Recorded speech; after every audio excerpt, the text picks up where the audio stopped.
Hello everyone, my name is Lauren Nelson. I'm a senior here and I study international studies and political science with an emphasis in human rights.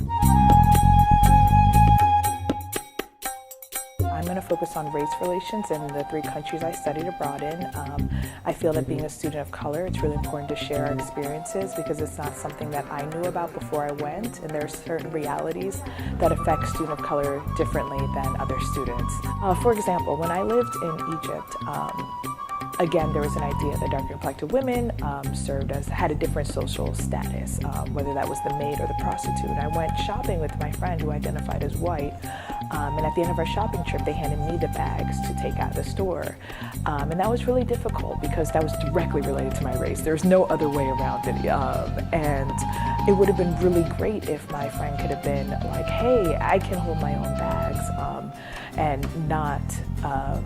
and not just go along with it just because that's what's happening, being an active individual. Secondly, I lived in Buenos Aires, Argentina.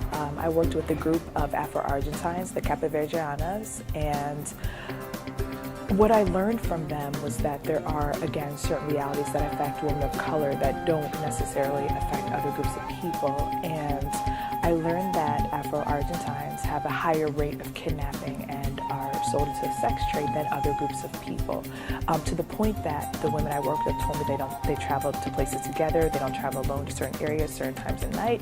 And this is a reality I didn't know, and I can be characterized as Afro-Argentine when I'm walking in Argentina because other people don't know that I'm American, and again, I have that visible difference of being darker complected.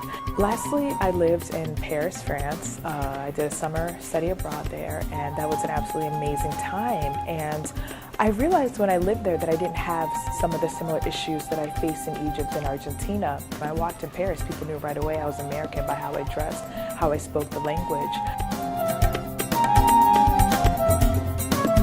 If you go to IAP, you can find other students' email addresses that have gone abroad, and you can ask them, hey, have any other students of color been to wherever you'd like to go? And they should have that information because other students have gone, and it's important that we share our experiences. I would love to see students of color, more of us abroad.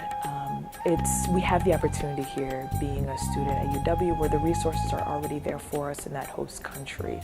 So taking advantage of this opportunity is great, and there are plenty of financial ways to support us abroad.